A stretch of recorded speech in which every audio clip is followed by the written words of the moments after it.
Assalamualaikum warahmatullahi wabarakatuh. Saya Eki Ismawati dengan NPM 23412041 dari kelas akuntansi 23A.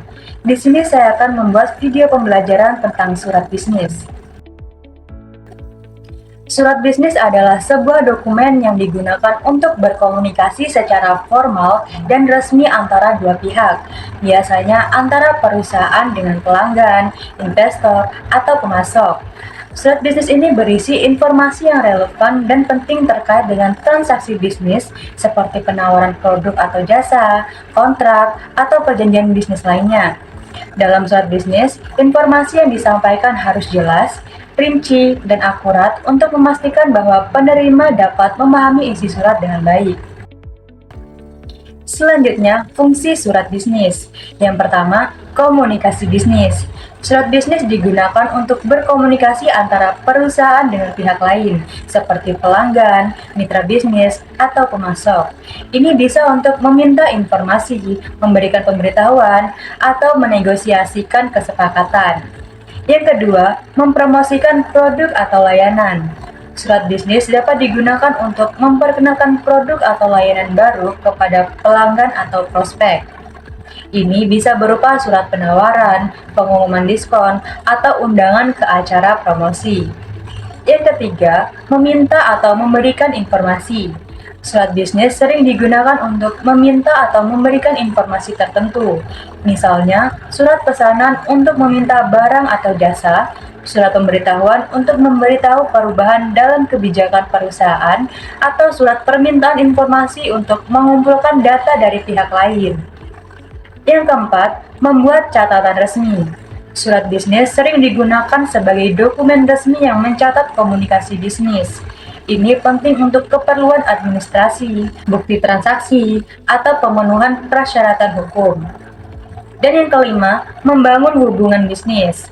Surat bisnis dapat membantu membangun dan memelihara hubungan yang baik dengan pelanggan, mitra bisnis, atau pemasok. Dengan memberikan respon yang cepat dan profesional, surat bisnis dapat meningkatkan kepercayaan dan loyalitas.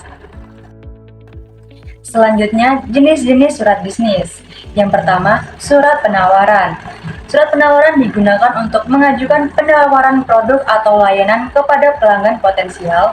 Surat ini berisi informasi tentang produk atau layanan yang ditawarkan, harga, syarat, dan ketentuan serta cara pembelian. Yang kedua, surat pemesanan.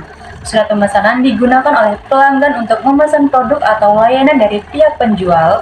Surat ini mencantumkan detail pesanan seperti jumlah, jenis produk, dan informasi pengiriman. Yang ketiga, surat pemberitahuan. Surat pemberitahuan digunakan untuk memberikan informasi kepada pihak lain seperti perubahan dalam kebijakan perusahaan, pengumuman acara, atau pemberitahuan penting lainnya. Yang keempat, surat konfirmasi. Surat konfirmasi digunakan sebagai bukti bahwa pesanan atau transaksi telah diterima dan akan diproses. Surat ini biasanya dikirim sebagai tanggapan atas surat pemesanan atau permintaan lainnya. Yang kelima, surat penagihan. Surat penagihan digunakan untuk mengirimkan tagihan kepada pelanggan atas barang atau layanan yang sudah diberikan. Surat ini berisi rincian tagihan, tanggal jatuh tempo pembayaran, dan informasi pembayaran.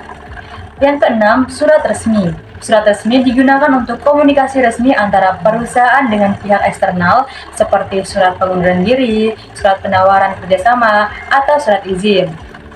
Dan yang ketujuh, surat perjanjian. Surat perjanjian digunakan untuk mengatur kesepakatan bisnis antara dua pihak. Surat ini mencantumkan detail perjanjian, hak dan kewajiban masing-masing pihak, serta syarat-syarat yang harus dipenuhi. Dan selanjutnya, struktur surat bisnis. Struktur umum dari surat bisnis biasanya terdiri dari beberapa bagian utama, yaitu yang pertama, header. Bagian ini mencakup informasi tentang perusahaan atau organisasi pengirim seperti nama perusahaan, alamat, nomor telepon, dan alamat email. Header juga bisa mencakup tanggal pengiriman surat dan nomor referensi jika diperlukan. Yang kedua, tanggal. Tanggal pengiriman surat biasanya ditempatkan di atas atau di bawah header. Ini menunjukkan kapan surat tersebut dikirim. Yang ketiga, alamat tujuan. Bagian ini mencakup informasi tentang penerima surat, termasuk nama, jabatan, perusahaan, dan alamat lengkap. Yang keempat, salam pembuka. Bagian ini berisi salam pembuka seperti yang terhormat, diikuti dengan nama penerima surat atau gelar jika diperlukan. Yang kelima, pembukaan. Bagian ini merupakan pengenalan singkat tentang tujuan surat dan konteksnya. Ini bisa berupa ucapan terima kasih, pengenalan diri, atau pernyataan tujuan surat. Yang keenam, isi surat. Bagian utama surat yang berisi informasi atau pesan yang ingin disampaikan. Isi surat biasanya dibagi menjadi beberapa paragraf yang terstruktur dengan jelas. Yang ketujuh, penutup. Bagian ini menutup surat dengan ringkas. Ini bisa berupa ringkasan singkat dari pesan utama, ajakan untuk bertindak, atau ungkapan terima kasih. Yang kedelapan, tanda tangan. Bagian ini mencakup nama pengirim surat, jabatan, dan tanda tangan fisik jika surat dikirim dalam bentuk fisik. Dan yang kesembilan, lampiran jika ada. Jika surat disertai dengan lampiran seperti dokumen penting atau brosur, lampiran tersebut biasanya disebutkan di bagian penutup dan disertakan bersamaan dengan surat.